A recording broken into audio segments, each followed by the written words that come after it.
અમે આવી ગઈ છીએ દીવાનના સરાકડિયા. તો અમારી ચેનલને લાઈક કરો, શેર કરો અને કોમેન્ટ કરો, જેને જરૂર હોય એને. અમે આવી ગયા છે કાસમભાઈના ઘરે, તો કાસમભાઈ સાથે મુલાકાત કરશું.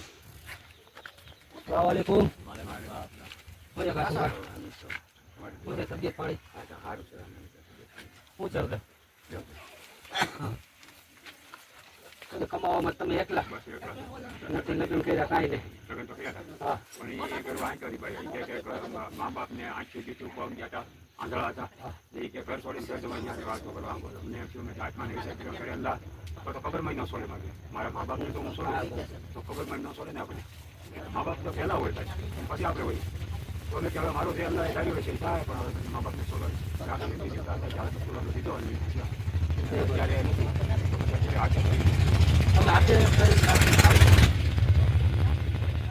અમે મહિનાની કીટ દેવા આવ્યા છે. 1 મહિનાની કીટ ઇન્શાલ્લાહ દર મહિને આવશું. બરોબર? હા બોલો, તમે તમારી કઈ થતું માંગો છો?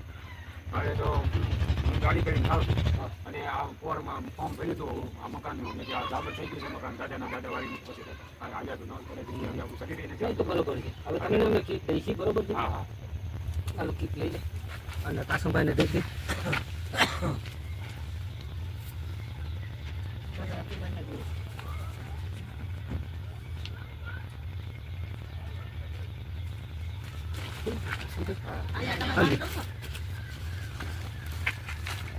વાંધો રાખી દો.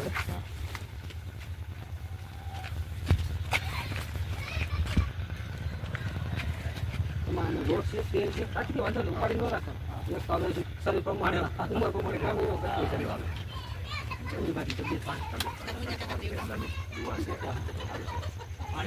તબિયત નરમ થાય ને તો અલ્લાહ પાસે આદમ કોઈ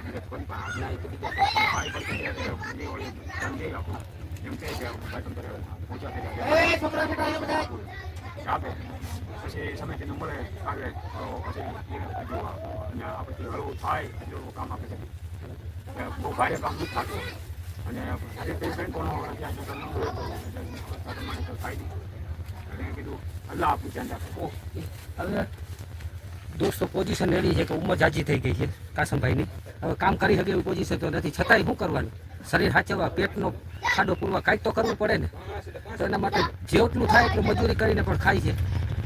તો આવા લોકો માટે અમને કોમેન્ટમાં જણાવો, ખાસ કરી આવા જેવા દુઃખી લોકો એના માટે કોમેન્ટમાં કરો, કયો કે આ જરૂર છે, સરનામું એડ્રેસ લખો એટલે અમે અહીંયા પહોંચી જશું. શુક્રિયા.